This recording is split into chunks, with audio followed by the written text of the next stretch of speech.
Muito bem, amados. Voltamos.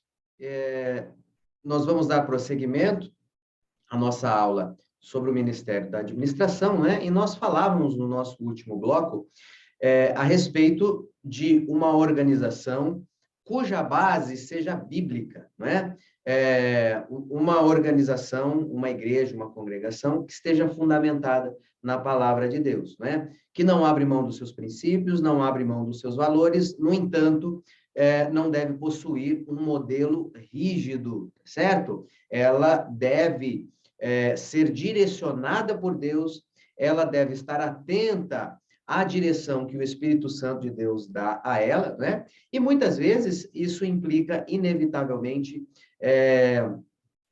em mudanças, tá certo? Porém, nós precisamos entender que a nossa base jamais mudará, não é? E devemos ter esta sensibilidade, não é? De ouvir o Espírito de Deus, não é?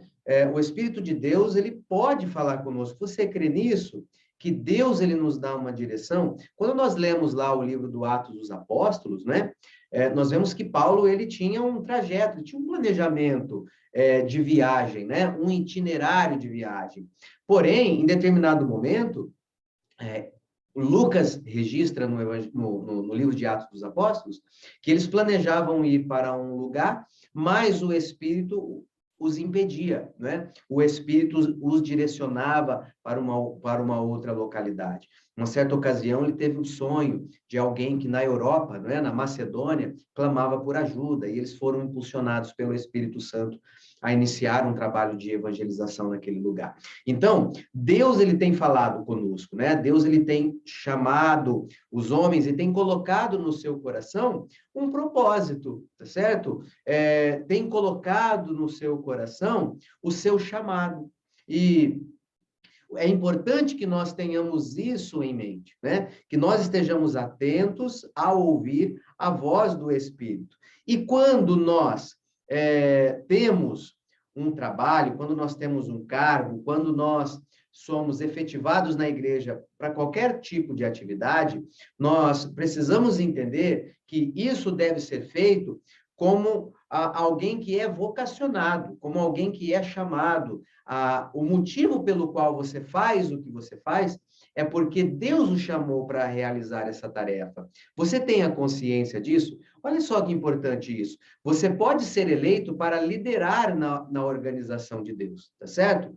Você pode ser eleito ou estabelecido pelo homem para um cargo, porém, nenhum líder nunca é feito por intimação ou voto. Você deve ser chamado e equipado por Deus para a obra do reino. Você deve receber de Deus esse chamamento, este chamado. Você precisa receber de Deus esta capacitação, este dom, esta habilidade, certo? É o Espírito Santo de Deus que deve movê-lo a realizar essa atividade. Por isso que nós estamos falando aqui de algo muito técnico, né? Falando sobre planejamento, falando sobre administração do tempo, falando sobre estratégia na igreja, estamos falando sobre ter em mente e ter consciência do objetivo, estabelecer uma missão para a igreja que seja clara, que seja efetiva, estabelecer objetivos para os seus departamentos que atendam ao objetivo principal e à missão da igreja.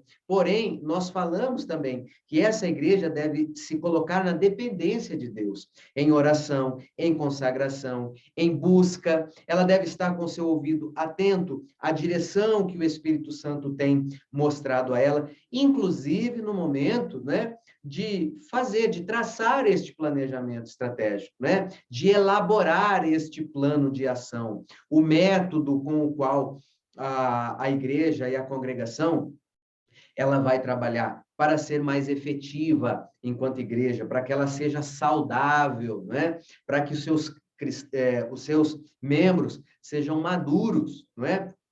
É necessário que Deus nos oriente em relação a isso, que nós estejamos atentos à voz de Deus, que seja uma organização cujo fundamento seja bíblico, né? Que o Espírito Santo de Deus nos direcione através da sua palavra, através do evangelho e do mandamento de Deus. E quando nós fazemos isso, né? Nós somos possibilitados a realizar determinadas coisas, né?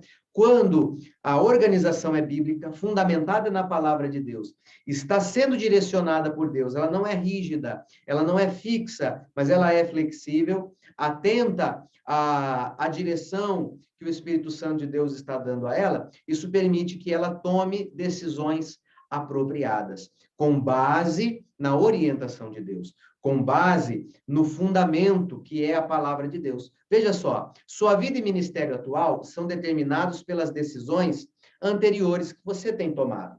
Você tomou as decisões através do planejamento pensativo ou no impulso do momento. A boa direção lhe permite tomar as decisões apropriadas com a direção do Senhor. O que é que você tem vivido hoje, tanto na sua vida pessoal, profissional, na sua vida ministerial, não é? Aquilo que você tem colhido hoje, não é? Utilizando uma linguagem bíblica e menos técnica, foi aquilo que você plantou no passado, tá certo? Aquilo que você plantou é aquilo que você está colhendo agora, é a lei da semeadura, não é? Aquilo que você vive hoje é a consequência de decisões que você tomou lá no passado, né? E a reflexão aqui é a seguinte: com base em que você tomou estas decisões, né? Foi com base em um planejamento estratégico? Foi com base em um planejamento consciente? Você refletiu acerca das suas ações ou você agiu por impulso? Você agiu por emoção, né? Você fez aquilo que você pensava que fosse melhor no momento, sem pensar nas consequências daquilo que você fez, né? Daquilo que você realizou. Na igreja também é assim, né? O momento atual das nossas igrejas é um reflexo de decisões que nós tomamos no passado, né? De atitudes que nós tivemos. E essas atitudes, estas decisões, tiveram como base o quê? Não é? Então, a boa direção, a direção eficiente, né? A boa administração das nossas congregações, ela deve ser baseadas em decisões saudáveis, né? E nós encontramos na Bíblia Sagrada orientações para decidir em relação à nossa vida pessoal, para decidir em relação à nossa vida profissional também. A Bíblia nos orienta. Como é que o patrão deve agir com o seu funcionário, como o funcionário deve agir com o seu patrão, com que diligência nós devemos cuidar do nosso trabalho diário, né? A Bíblia incessantemente fala a respeito disso, né? A parábola dos talentos, que eu citei em uma aula anterior, fala disso também, da diligência no trabalho. E isso, é óbvio que nós aplicamos a parábola como algo espiritual, mas isso serve para qualquer área da nossa vida. Se nós aplicamos com diligência aquilo que nós temos à mão para fazer, nós vamos multiplicar. Nós vamos fazer com que a isso seja agregado outras coisas, outros talentos, outras habilidades, tá certo? E na igreja não pode ser diferente, e não é diferente, né? Isso deve ser aplicado, né? Primeiramente, à igreja, ao meu ministério, né? E eu devo tomar as minhas decisões com base naquilo que a Bíblia está nos dizendo, está nos orientando. Então, quando eu tenho a Bíblia em mente, o seu mandamento e os seus conselhos, isso permite que eu tome decisões acertadas, né? Eu tenho um plano, um projeto para minha igreja crescer, para minha igreja avançar, para minha igreja ser notada, não é? Na cidade, quem sabe no país, ou quem sabe ter uma visibilidade continental, quem sabe, né? Através da internet, hoje isso é possível, né? Mas com base em que eu tenho traçado esse plano, né? Essa minha estratégia, ela tem como fundamento o quê? São estratégias humanas, não é? Ou está fundamentada na palavra de Deus? Veja, meu amado, isso é muito importante, não é? Qual é a nossa motivação em fazer o que nós estamos fazendo? Nós queremos ver a igreja crescer, mas qual é a motivação disso? É povoar os céus? Ou a minha motivação é outra? Então, nós devemos refletir a respeito disso também. Quando a igreja é bíblica, está fundamentada sobre a Bíblia, isso permite que nós tomemos ou que nós tenhamos decisões apropriadas, pertinentes, coerentes, não é? Com aquilo que é ser igreja, não é? Que sejam coerentes com a palavra de Deus e com a vontade de Deus. É importante nós não confundirmos isso, meu amado. Nós estamos falando de princípios que são técnicos, tá certo? Mas nós, mesmo aplicando algo que é técnico, não há nada de errado nisso. O que é errado é desprezarmos a palavra de Deus como fundamento para a tomada de decisão, como fundamento para a elaboração de um planejamento estratégico na igreja. A base, o fundamento, será sempre a palavra de Deus, a Bíblia, não é? Quando a igreja ela é bíblica, ela está fundamentada sobre a Bíblia, não é? Isso proporciona que sejam estabelecidas prioridades para o ministério. Prioridades são as coisas que possuem o primeiro lugar em seu tempo e atenção. Você estabelecerá as prioridades deixando-se levar por hábitos que se tornam um estilo de vida, ou devido à pressão das circunstâncias, ou pelas pessoas ao seu redor, ou por uma decisão definida baseada nos propósitos de Deus. Quais são as suas prioridades, não é? Aquilo que é prioridade na sua vida, não é? Aquilo que vem em primeiro lugar, em primeira instância, com base em que você estabelece prioridades, tanto na sua vida pessoal, particular, como no seu ministério, né? Quais são os motivos? É por causa dos hábitos que temos? Nós fazemos isso de forma mecânica, não é? É devido à necessidade, à pressão, às circunstâncias, não é? É em relação àquilo que o mundo exige de nós, é com base nisso que nós estabelecemos prioridades, é com base nisso que nós buscamos aprimorar, nos aprimorar ministerialmente, né? Quais são as suas prioridades? A Bíblia ensina que nós devemos buscar, em primeiro lugar, o reino de Deus e a sua justiça. As demais coisas, elas vêm como um acréscimo, certo? Então, nós temos prioridades na nossa vida. Essa prioridade pode ser o ministério, mas talvez a sua motivação, ela não seja a motivação correta, ela não seja a motivação adequada. Qual é a motivação para fazer o que você faz na sua igreja? Para exercer o seu ministério?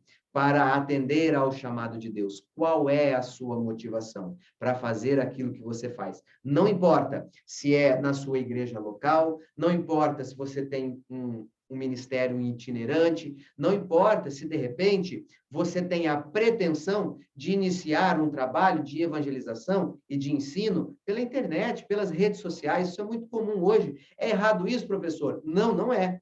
Não é errado. O que é errado é fazer isso por motivações outras, que não seja a motivação adequada. Qual é a motivação correta? É quando essa decisão é tomada, esse plano é definido com base nos propósitos de Deus. O propósito de Deus é evangelizar, é ensinar, é discipular, é com que as pessoas amadureçam, sejam edificadas no reino de Deus. Que a igreja se torne uma igreja forte, uma igreja militante, uma igreja atuante, uma igreja que louva a Deus, uma igreja que conhece a sua missão e o seu propósito principal, né? Que é prestar honra, glórias e louvor a Deus, de viver em adoração verdadeira, genuína, autêntica e espiritual. Que o adorem em espírito e em verdade, tá certo? Essa é a missão da igreja, esse é o teu propósito.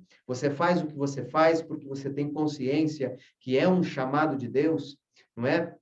E que todas as coisas que advêm do teu ministério ou que são consequências do teu ministério são secundárias. As prioridades são estabelecidas com base nos propósitos de Deus. E só faz isso quem tem um ministério, uma igreja, uma comunidade que tem como base a palavra de Deus. Uma organização que é bíblica, que está atenta ao chamado, à voz de Deus, e tem seguido a sua direção.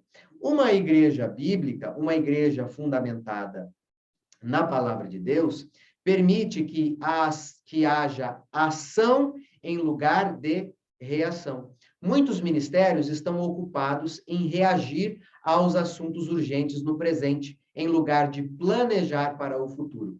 Isso leva os líderes a reagir, em lugar de agir com sabedoria e propósito, né? É uma ação reacionária. As coisas estão acontecendo e a gente tem que correr atrás, não é? Para poder permanecer. Não, é necessário estar atento a essas mudanças. Nós falamos disso muitas e muitas vezes. E eu repito, porque isso é algo importante. O mundo está em constante mudança e a tendência disso é que isso ocorra com mais velocidade a partir de agora. E a igreja, ela precisa estar atenta a isso, né? E agir de acordo com essas mudanças, não é? Não adianta nós deixarmos para reagir quando uma ideologia de gênero, por exemplo, já se instalou na mente da criança, do jovem, do adolescente da minha igreja, né? Nós estamos vendo que isso já é uma realidade nas escolas, na TV, nos seriados, nos desenhos infantis, né? E a igreja está sendo bombardeada constantemente por questões como essa, né? E muitas igrejas estão fazendo o que agora? Estão reagindo, estão correndo atrás do prejuízo, né? Vamos dizer assim. Vamos utilizar esta palavra. Porque agora tem um trabalho imenso para corrigir coisas que talvez, né? E queira Deus que isso não seja verdade, queira Deus que o professor esteja enganado, mas pode ser que algumas destas questões já estejam consolidadas na mente de muitos jovens, de muitos adolescentes já, não é? E existem igrejas que nem abriram ainda o entendimento para isso, né? Que nem sequer reagiram ainda a essa nova realidade. E isso é uma tendência. A igreja deve estar atenta, não é? A estes movimentos, a estas tendências, aquilo que está acontecendo no mundo, e deve agir com sabedoria, com propósito, com base na palavra de Deus, não é? E ensinar de acordo com aquilo que é a necessidade dos nossos membros, das nossas crianças e das futuras gerações, por exemplo, né? Fundamentando através da palavra de Deus as verdades que são bíblicas, para blindar o jovem, para blindar a igreja, para proteger as novas gerações destas ideologias, né? Aqui eu estou citando uma, mas existem inúmeras, né? Ideologias políticas, ideologias tantas outras, né? Que muitas vezes elas chocam com a palavra de Deus, né? Será que nós estamos atentos a isso? Será que nós estamos atentos àquilo que está acontecendo no mundo? Ou nós estamos enclausurados nas nossas igrejas e nas nossas congregações? Estamos voltados para nós mesmos, né? Tendo os mesmos costumes, os mesmos hábitos, pregando acerca das mesmas coisas, e não estamos nos atualizando, não estamos atentos para as mudanças e não estamos agindo com sabedoria e com propósito, né? E aí, quando as coisas acontecem, nós temos que simplesmente reagir, né? E muitas vezes com prejuízos, né? Com prejuízos. O divórcio já é uma realidade nas nossas igrejas, né? E tantas outras questões. Será que a maioria de nós, e eu me incluo nisso, né? Como parte da liderança da igreja,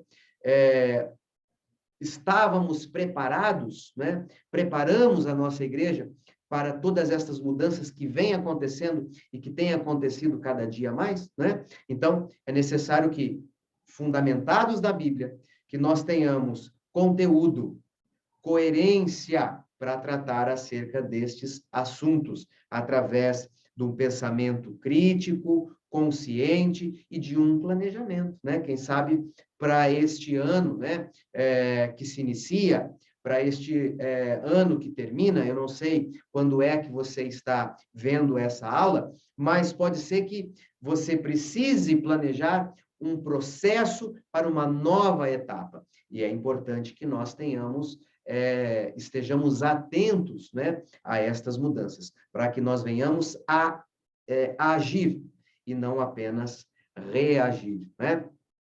Uma igreja que é bíblica, que está fundamentada na palavra de Deus, estabelece a responsabilidade. Veja só, na parábola dos talentos, nós já citamos ela algumas vezes, né? Os servos eram responsáveis por tudo o que foi confiado ao seu cuidado, né? O seu amo tinha um plano, tinha um planejamento.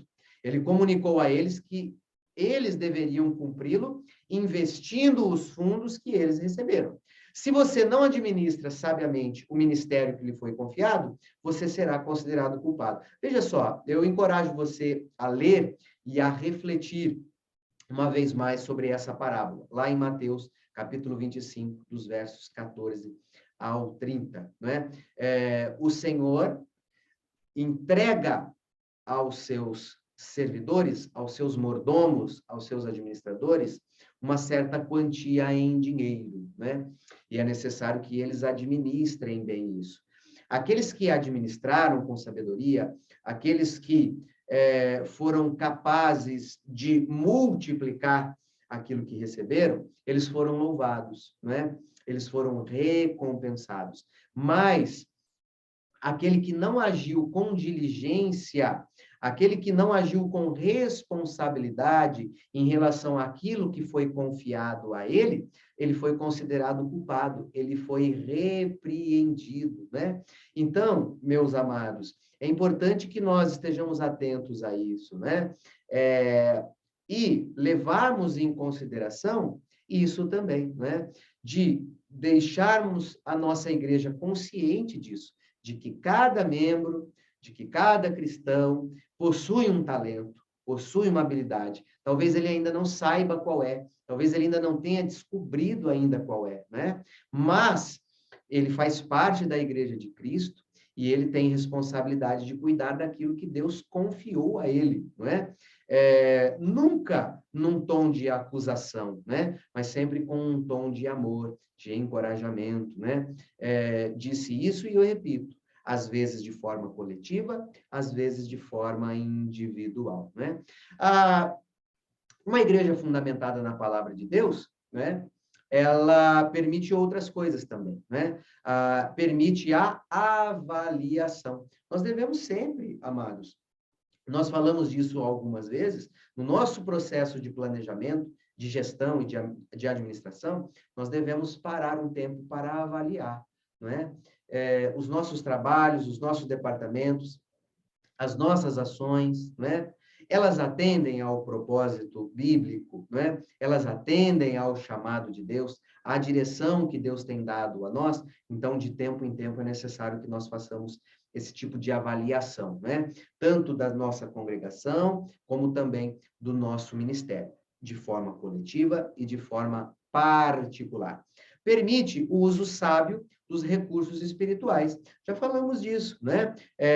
Fazendo um planejamento estratégico, com a participação coletiva, onde todos os membros têm consciência e entendimento de qual é a missão da igreja. Todos eles estão trilhando para o mesmo caminho, né? Estão no mesmo barco, remando na mesma direção, onde cada indivíduo, cada crente, cada cristão colabora naquilo onde foi chamado, onde tem habilidade, não é? De modo que os recursos espirituais sejam utilizados da melhor forma possível, né? Isso só é possível quando essa organização, além de trabalhar com planejamento e com estratégia, está fundamentado para a palavra de Deus, né? Prepara-lhe para entrar em portas abertas, né? Paulo disse isso, olha, Deus me abriu uma grande porta, né? E nós precisamos, amados, estar atentos e enxergar as oportunidades que o Senhor tem nos dado, né? As portas que nos têm sido abertas, e nós devemos estar preparados para isso, né? Para adentrar nessas portas, para aproveitar estas oportunidades, né? Essas oportunidades de ser igreja, essas oportunidades de evangelizar, de discipular, de ensinar. Para isso, nós precisamos de preparo, para isso nós precisamos de planejamento, para isso nós precisamos desenvolver as pessoas, investir nos colaboradores, nos obreiros, tá certo? É necessário que nós tenhamos um planejamento, um preparo, que nós estejamos fundamentados na palavra de Deus, com argumentações que sejam bíblicas, para que a gente, diante dessas possibilidades, dessas alternativas, estarmos prontos para sermos efetivos enquanto igreja, né? E uma igreja bíblica harmoniza o ministério com a vontade de Deus, né? Este é o propósito principal: louvar a Deus, adorar a Deus e viver uma vida de adoração. O propósito de ser igreja tem como missão principal essa, o louvor a Deus, né? E atender a missão que o Senhor Jesus nos deu, que é evangelizar e ensinar. Se esta igreja é bíblica, ela estabelece prioridades, e essa prioridade é o reino de Deus. Ela está em harmonia com o propósito de Deus, com a palavra de Deus, com o evangelho de Jesus Cristo e com a sua vontade. Tá certo? Com isso, nós ficamos por aqui, né? Eu acho que eu já estourei o meu tempo neste bloco, mas nós voltamos em seguida para terminarmos com mais um bloquinho este assunto, o Ministério da Administração. Eu aguardo você, hein? Até lá!